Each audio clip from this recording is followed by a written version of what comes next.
Should your partner have a say in how you dress? The question of whether a partner should have a say in how you dress often sparks debate, touching on issues of autonomy, respect, self-expression, and partnership dynamics. While relationships involve compromise and mutual influence, they also require preservation of individual identity. Let's explore both sides of this nuanced topic and find a balanced perspective. Respect for individual autonomy. At the core of personal style is self-expression.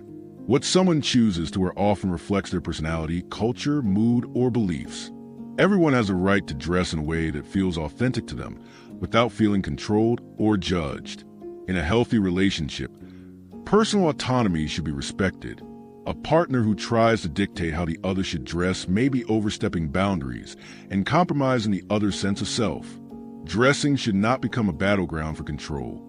When one partner enforces clothing preferences through criticism or pressure, it can indicate deeper issues of insecurity or dominance.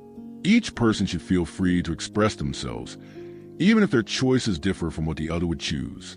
The role of mutual consideration. While autonomy is crucial, relationships also involve mutual respect and consideration. If a partner feels uncomfortable or concerned about certain clothing choices, for example, because of cultural, religious, or social expectations, it's reasonable for them to express their feelings respectfully. Communication in this context is key.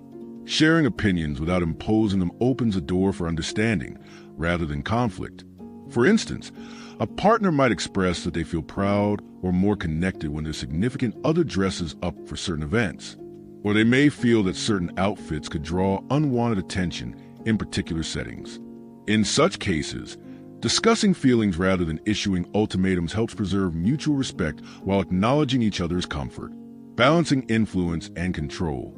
It's natural for partners to influence one another, just as people may adopt new hobbies, speech patterns, or habits from those they love. They may also adapt aspects of their appearance. This is not inherently problematic, as long as the influence is mutual and not one-sided.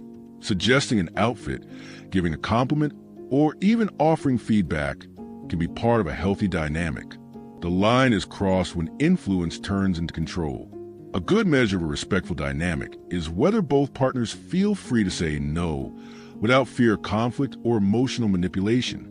If one partner routinely dismisses the other's feelings or insists their way is best, the relationship may lack the balance needed for healthy growth. When compromise makes sense. In long-term relationships, compromise is often necessary.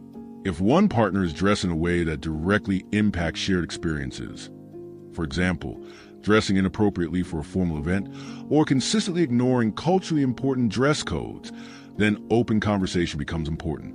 In such cases, it's not about controlling the other, but rather navigating shared values and expectations. Compromise doesn't mean surrendering your identity. It means finding common ground where both people feel respected. If dressing a certain way for a specific occasion makes your partner happy and doesn't compromise your sense of self, it may be worth doing as a gesture of care, a matter of communication and respect. Ultimately, whether your partner should have a say in how you dress comes down to the values of respect, communication, and mutual understanding. You should never feel pressured or manipulated into dressing a certain way. However, being open to hearing your partner's perspective and showing flexibility, when appropriate, can strengthen your bond. Every relationship is unique. What matters most is that both individuals feel heard, valued, and free to express themselves, both in their clothing and beyond.